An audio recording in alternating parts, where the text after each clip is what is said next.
अपनी नानी की पुरानी हवेली के एक सुनसान कमरे में आयरा किताबों की अलमारियों से धूल हटा रही थी। वो किताबें जो सालों से किसी ने नहीं छुई थीं।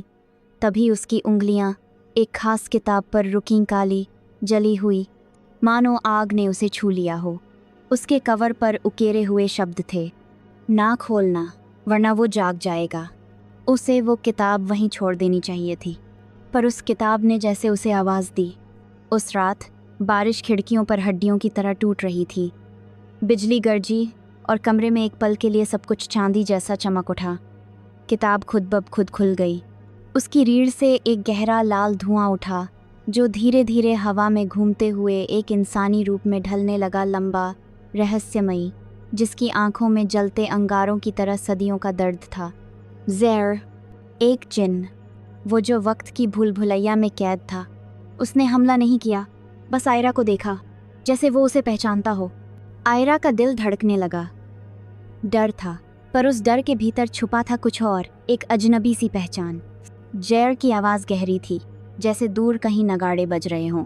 तुमने मुझे जगाया है, अब मैं कभी तुम्हें छोड़ नहीं सकता। सुबह होते ही कमरा वैसा ही था, जैसा पहले, खाली, शांत, सामान्य, लगभग बस एक मीठी सी जलने की खुशबू बाकी थी। आयरा ने सोचा ये सब सपना रहा होगा। तभी उसने देखा किताब गायब थी और उसके तकिए पर पड़ा था एक गहरा लाल पेंडेंट, गरम, धीरे धीरे चमकता हुआ। आईने में ज़ेर की आंखें उसे देख रही थीं। मैं गया नहीं, बस छुपा हुआ हूँ। तुमसे दूर रहना मुमकिन नहीं।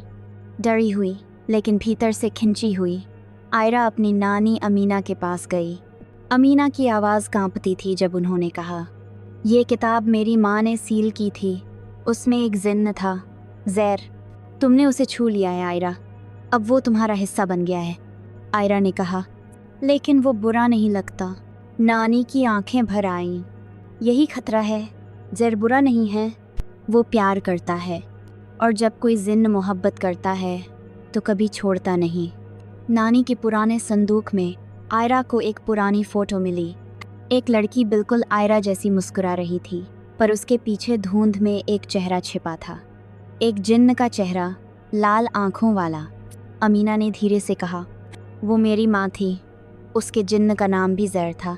जैसे ही फ़ोटो आयरा के हाथ से गिरी, कमरे में ज़ेर की आवाज़ गूंज उठी, अगर तुम मुझे छोड़ दोगी तो मैं पूरी दुनिया को जला दूंगा।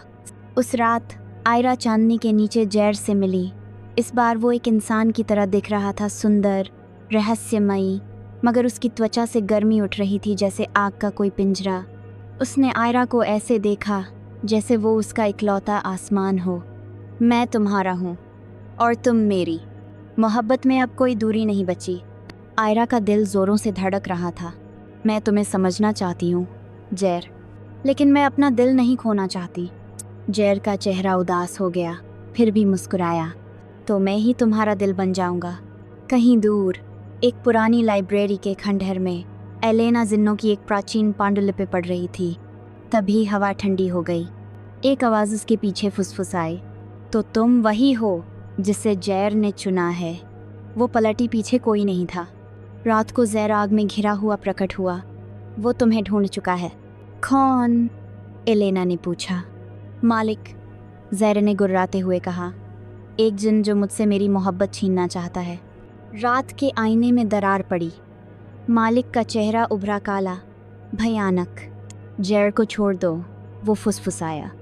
मेरे पास आओ, मैं तुम्हें अमरता दूंगा। ज़ेर ने आईना तोड़ दिया, एलेना को अपनी बाहों में भर लिया। उसकी बात मत सुनो, वो मोहब्बत को जंजीर बना देगा।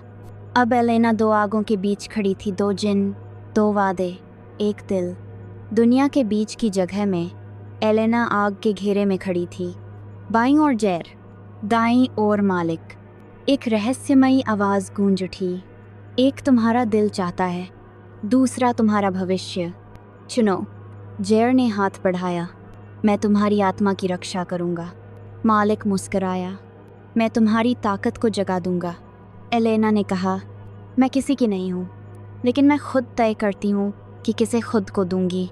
वो मालिक की ओर मुड़ी। तुम मुझे फिर कभी नहीं छू सकोगे। उसने मालिक की परछाई को जला डाला, फिर ज़ेर की तरफ देखा। तुमने मुझे बांधा नहीं ज़ेर, तुमने मुझे आज़ाद किया। जैर एलेना को एक प्राचीन दरवाजे से ले गया फ्लेम गेट, जो सिर्फ बंधे हुए दिलों को दिखता है। वे एक ऐसी दुनिया में पहुंचे जहां समय थम गया था और आसमान में तारे तैरते थे। लेकिन मोहब्बत सस्ती नहीं होती। स्वर्गदूत इशारा प्रकट हुई। यहाँ साथ रहने के लिए तुम्हें वो छोड़ना होगा जो तुम थे। जैर ने कहा, मेरी आग ले लो, मेरी शक्ति, मैं मोहब्बत चुनता हूँ। एलेना ने उसका हाथ पकड़ा। अगर तुम सब छोड़ दोगे तो तुम जैर नहीं रहोगे। अशारा मुस्कुराई। वे सफल हो गए। चांदी के पेड़ों के बीच पवित्र आग में उन्होंने अपनी आत्माओं को बांध दिया। ना कोई श्राप, ना कोई देव, ना कोई जिन्न अब हमें तोड़ नहीं सकता, जैर ने कहा। समापन। अग्नि की रानी। लड़ाई की राख से एक नई दुनिया उभरी। इग्नारा, वो जगह जहां मानव और जिन्न नेक हो सकते थे। एलेना अब सिर्फ लड़की नहीं रही, वो रानी बनी थी जिसके रक्त में आग थी, आंखों में तारे।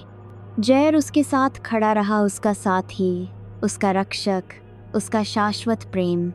और एक रात जलते आसमान के नीचे जैर ने फुसफुसाया, तुमने सिर्फ मेरी किस्मत नहीं बदली, तुमने उसे पुनः लिखा है। और कहीं एक धूल भरा कमरा, एक काली किताब फिर से इंतज़ार कर रही है किसी और के खोलने का।